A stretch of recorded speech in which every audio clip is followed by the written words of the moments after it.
Hey ladies, I'm Courtney Labree. Welcome back to my channel. If you're already subscribed, welcome back to another video. And if you're new here, girl, I highly recommend that you hit that subscribe button. So I think it's only right that if I share my unboxing, share some of the things that I get, it's only right that I share how I manage my funds and give you guys a little bit of insight on some of my personal money management tips. So let's get right into how I plan on managing my funds in 2022.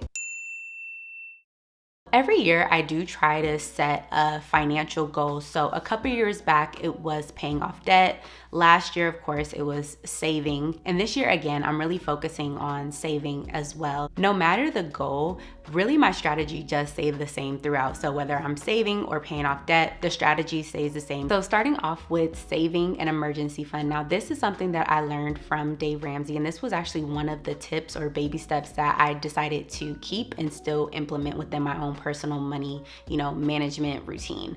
So one thing I learned, and I learned it very, very quickly, was that, there's always going to be an emergency. Something is always going to come up that might kind of like deter you away from your goals. So it's always wise to have an emergency fund and saving it as quick as possible. Now, Dave says to save $1,000, which I feel like that is a pretty good emergency fund, but you could always start off with 500 or whatever your finances will allow, but just make sure that you have something tucked aside for when that rainy day does come, because girl, it will come, trust me. So once you have your emergency fund stacked and saved away, do not touch it. You only touch it for emergencies. An emergency is not a nail appointment. Don't be trying to play, talking about, oh, I had to get this outfit because it was an emergency. No, girl, you waited till the last minute. Don't play. So once you have your emergency fund saved, the next is my kind of favorite, and that is reviewing and setting up your budget. And the reason why I say review, well, the first is if you don't have a budget, let's take it all the way back, just reviewing your expenses. So what was coming out, the previous month, the previous year. You could even look at 2021 to really get a good idea of where your finances was going. I can say from personal experience, my finances, when they do start to drift off, it's usually drifting off towards food. So food or coffee. Definitely take some time to review to see where your money is going. And then once you do that, I would say line up all of your expenses for the month, starting off with the necessities. So your rent, electricity, food, following up with, it could be your beauty routines. It could be stuff for your pets.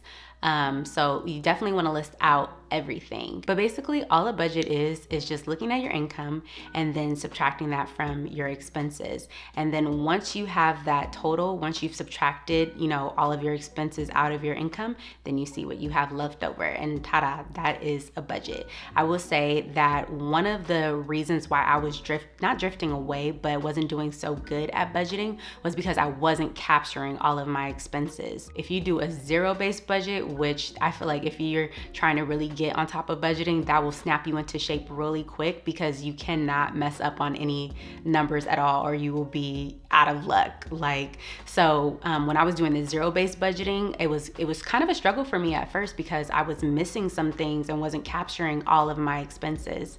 So if you want to take that as a challenge, definitely take it as a challenge, but make sure you're capturing all of your expenses. After you have all of your expenses captured, you're able to see what you have left over, remaining as far as, disposable income. What I like to do is I like to put the remaining funds towards whatever my goal is. So whether that is paying off debt, whether that is savings. So this year is going to be savings. So whatever I have left over, that will go directly to my savings until I build that up to where I want it to be. So kind of how I laid it out, I definitely feel like it is easier said than done. Budgeting, trying to save, trying to hit financial goals is not easy by any means. It takes a lot of discipline, a lot of commitment, but I personally feel like if you really set your mind to it, you absolutely can do it, whatever your goal is, whether it's, increasing your income, paying off debt. We did a lot of things out of the norm to really propel us to hitting some of our goals. So sometimes you have to do things that may be a little bit uncomfortable. So along with sacrificing, I think another thing that you want to be mindful of is just how do you feel overall. Now, don't get me wrong, it's going to be uncomfortable. It's anything worth having. It takes it takes you being a little bit uncomfortable. That's just facts. But also too, just being a little bit self-aware and knowing like, okay, like for instance, for me, I know when I was budgeting hardcore, trying to pay off debt, I decided to not get my nails done, not get my hair done. And that actually had a little bit of impact on how I felt.